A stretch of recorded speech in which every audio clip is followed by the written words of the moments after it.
Speaker साहब असद कैसर साहब ने बात की चूड़ियों की, हॉट टॉपिक है जी, करनी भी चाहिए। और मैं भी कल बजट सैशन मुक्का ते चूड़ियां लैन चली गई, 3 साल पाइया नहीं सन, अपने लिए ली तो याद आया कि असद कैसर साहब के लिए भी ले लूं, तो उनके लिए भी मैं तोहफा लाई, क्योंकि ऐवान में दुपट्टे ओढ़े तो ये फिरते हैं। लेकिन कहना ये चाहूंगी और बड़े अफसोस से कहना चाहूंगी कि कल की तकारीर जो अपोजिशन बेंचेस से हुई, उनसे तो ये पता लगता है कि ये ऐवान एक सर्कस की तरह है, जो पिछले 3 महीने से बंदरों का तमाशा देख रहा है, जहां पे इनको लगता है कि इस 25 करोड़ अवाम को चुटकुलों की, लतीफ़ों की और तमाशों की ज़रूरत है। लेकिन ऐसा हरगिज़ नहीं है। हमारी एज अ गवर्नमेंट गुर्बत, जो लोग हमारी यूथ नौकरियों के लिए जो धक्के खा रही थी पिछले 4-5 साल, इनकी बदौलत हमने उनसे वादे किए हैं और इंशाल्लाह as a government, as PD हम ये कोशिश करेंगे कि अपने वादों को तकमील तक पहुंचाएं। बात करूंगी मैं कल जो हमारे साबका स्पीकर साहब असद कैसर साहब ने बात की चूड़ियों की, हॉट टॉपिक है जी, करनी भी चाहिए। और मैं भी कल बजट सेशन मुक्का ते चूड़ियां लैन चली गई, 3 साल पाइया नहीं सन, अपने लिए ली तो याद आया कि असद कैसर साहब के लिए भी ले लूं, तो उनके लिए भी मैं तोहफा लाई, क्योंकि ऐवान में दुपट्टे ओढ़े तो ये फिरते हैं। लेकिन इन्होंने कल चूड़ियां की तशबीह की औरत की कमजोरी के साथ। तो मुख्तसरन कहना चाहूंगी कि ये जो हाथ चूड़ियां पहनते हैं, बाय इलेक्शन डस्का का तो इनको याद होगा, और अपने जोरे बाजुओं पे जो इनका हशर करके अल्लाह के फजल के करम के साथ और डस्का की अवाम के वोट की ताकत के साथ मैं ये आई थी, इनके 14 तबक रोशन करके आई। इनकी तकरीरों से जो ये करते हैं फॉर्म 45 और 47 की, कभी लगता है कि गैरत शायद रूह अफ़ज़ा में घोल के पी गए हैं। इनको 2018 का इलेक्शन याद नहीं है, और डस्का का इलेक्शन जो इन्होंने बक्से चोरी किए, वो भी एजाज अल्हम्दुलिल्लाह पीटीआई को हासिल है, हमें नहीं। एक खातून एमएनए हूं, तो आज तमाम वो खवातीन जो कि पाकिस्तान में अमली सियासत का हिस्सा रही हैं, वो मोहतरमा फातिमा जिन्ना हो, बेनज़ीर साहिबा हो, कलसूम बीबी हो, मरियम नवाज साहिबा हो, और तमाम ऐवानों में मौजूद खवातीन, चाहे वो किसी भी पार्टी से हैं, मैं ये कहना चाहती हूं कि आप तमाम बहनें, आप तमाम खवातीन इस मुल्क के लिए बाइसे फख्र हैं। और मुझे भी खुशी होती है कि मैं भी जेंडर डिस्क्रिमिनेशन के बावजूद इस ऐवान का हिस्सा हूं। अब बात करूंगी बजट 2024 की। समझ ये नहीं आती कि इन ना समझों ने, बेकलों ने बजट पढ़ा भी है कि नहीं। तकारीर करते हैं, उठते हैं, या तो सामने तमाशा लगा देते हैं या हमें गालियां देते हैं, लेकिन बजट स्पीच पे इनका कोई ना है तो सीरियसनेस थी, और ना ही सिवाय कहकों के इनकी तरफ से ऐसा कोई रद्द अमल आता है जिससे हमें भी लगे कि ये पाकिस्तान की अवाम की भलाई चाहते हैं। 9 मई के वाक़े के बाद भी इन्होंने होश के नाखून नहीं लिए। इनको तकलीफ किस चीज की है कि पंजाब तरक्की कर रहा है, पाकिस्तान तरक्की कर रहा है। इन्होंने तो पाकिस्तान को एक तबाही के दहलीज पे लाके छोड़ दिया था, तो अब तकलीफ क्या होती है कि पाकिस्तान क्या खुशहाली की सिमत में दोबारा चल पड़ा है।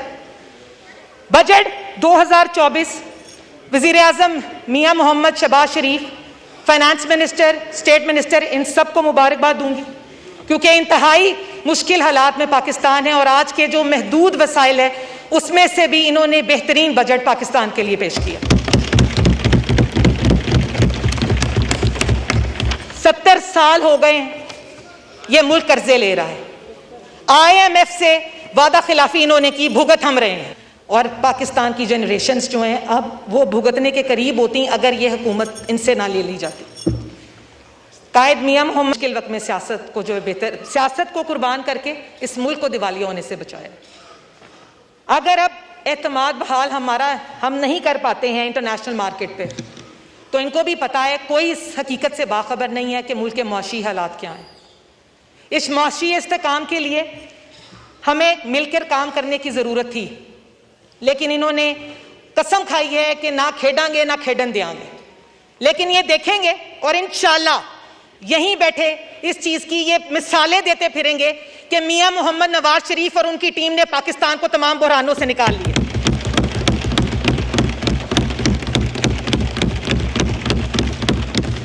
बजट 2024 में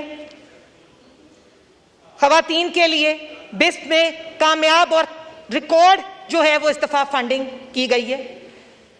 महदूद वसाइल में डेवलपमेंट को शहबाज साहब ने जो फंड दिया है हम उसके भी उनकी तारीफ करते हैं।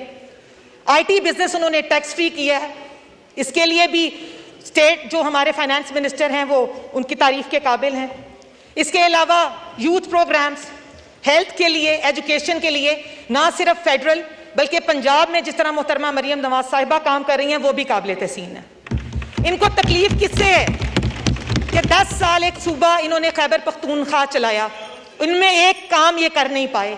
कोई इनसे एक इनका प्लान पूछ लें, प्रोजेक्ट पूछ लें, ये जवाब नहीं दे पाते। पंजाब में सस्ती रोटी भी की गई है, क्लिनिक्स ऑन व्हील्स भी चलाए गए हैं, उसका कर्जा भी कम किया गया।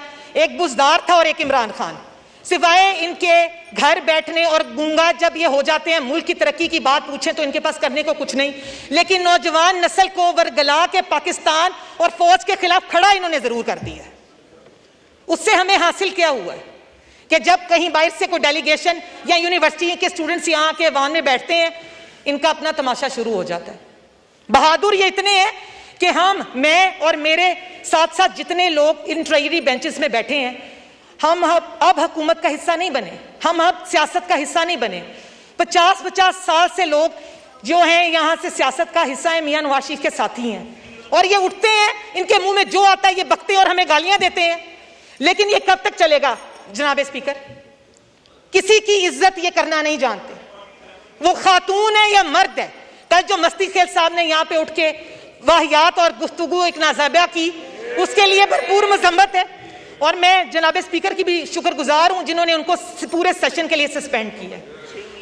अब बात यह है जनाब स्पीकर कि हमें सिर्फ इस मुल्क का सोचना है, इस 25 करोड़ अवाम का सोचना है, इसमें रहने वाले उन गुरबा का सोचना है, उन खवातीन का सोचना है, उन माजूरों का सोचना है जो कि हमसे उम्मीदें लगाए बैठे हैं। और मुझे पूरी उम्मीद है कि मियां मोहम्मद शहबाज शरीफ और मरियम नवाज साहिबा कायदे पाकिस्तान मियां मोहम्मद शहबाज शरीफ की उस गाइडेंस में इंशाल्लाह वो प्लान जरूर लेके आएंगे जो कि इस मुल्क की खुशहाली का बाइस बनेंगे। आखिर में मैं कुछ अशार अपने मुस्लिम लीग नून के शेरों के लिए और कायद मियां मोहम्मद नवाज शरीफ की नजर करना चाहूंगी, क्योंकि ये फॉर्म 47 के रटू तोते हर वक्त हमें सुनाते ही रहते हैं कुछ ना कुछ। आज ये भी सुने। हजारों मर्तबा गिराया जा चुका हूं, वक्त के हाथों मुसलसल आजमाया जा चुका हूं, जिसके लिए भी रास्ते खोले थे मैंने, लोटों की बात कर रही हूं, हर उस शख्स के रास्ते से हटाया जा चुका हूं। और आलम कुछ यूं हुआ मेरे फना होके फिर से उठने का, ये मैं अपनी पार्टी से चाहूंगी जरा सुन लें गौर से आप भी। और आलम कुछ यूं हुआ मेरे फना होके फिर से उठने का, के बाद हर सिकंदर के लाया जा चुका हूं। शुक्रिया जनाब स्पीकर। शुक्रिया। YouTube पर गूगली न्यूज देखने के लिए youtube.com की सर्च बार में गूगली न्यूज टीवी टाइप करें। गूगली न्यूज के पेज पर सुर्ख रंग के सब्सक्रिप्शन वाले बटन पर क्लिक करना ना भूलिए। YouTube पेज पर अपलोड होने वाली वीडियो से बाखबर रहने के लिए बेल आइकन पर क्लिक कीजिए। आपको हर नई वीडियो के बारे में नोटिफिकेशन मौसूल हो जाएगा।